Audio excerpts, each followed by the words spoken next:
I'm going to do whatever it takes. I'm going to find a way. I'm going to make a way. But I am going forward. And for me, the way forward was to go to school.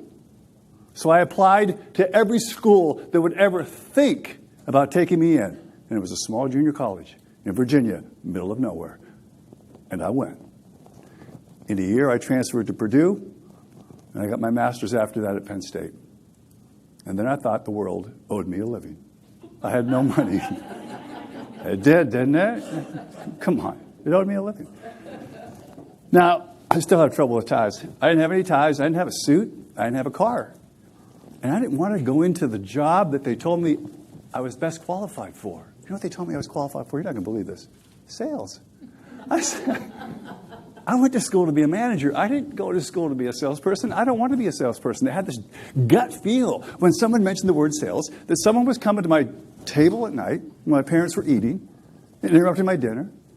And then someone was trying to get something from me without giving me something back of value. I didn't want to go into sales. No way. I went to school to be a manager.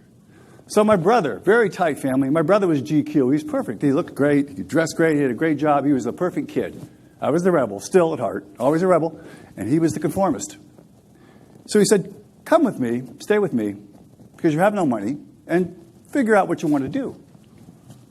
So he sent me to the person that placed him in sales. Now, it is the real bad, poor candidate that can't get placed by the desperate recruiter. But that's what happened. Because that guy told me, son, I'm glad you don't want to be in sales because you couldn't be in sales. You'd be terrible. Thank you. And I left. Now, some things in life, if you remember, most of you won't.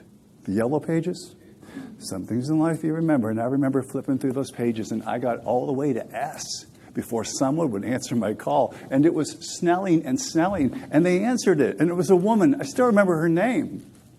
Holly Emerson. Thank you. And she said, thank you, my dear. Thank you very much. And she said, you know, I want you to try sales.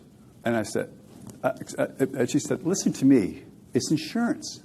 It's corporate insurance. They have to buy it. They have to buy it once a year. The company is Liberty Mutual.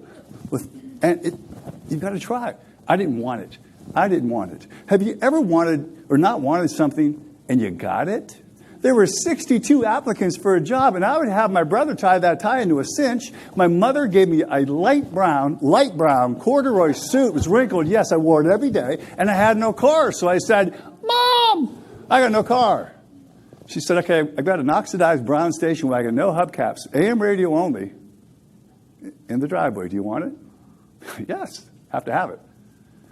Got the car and moved forward.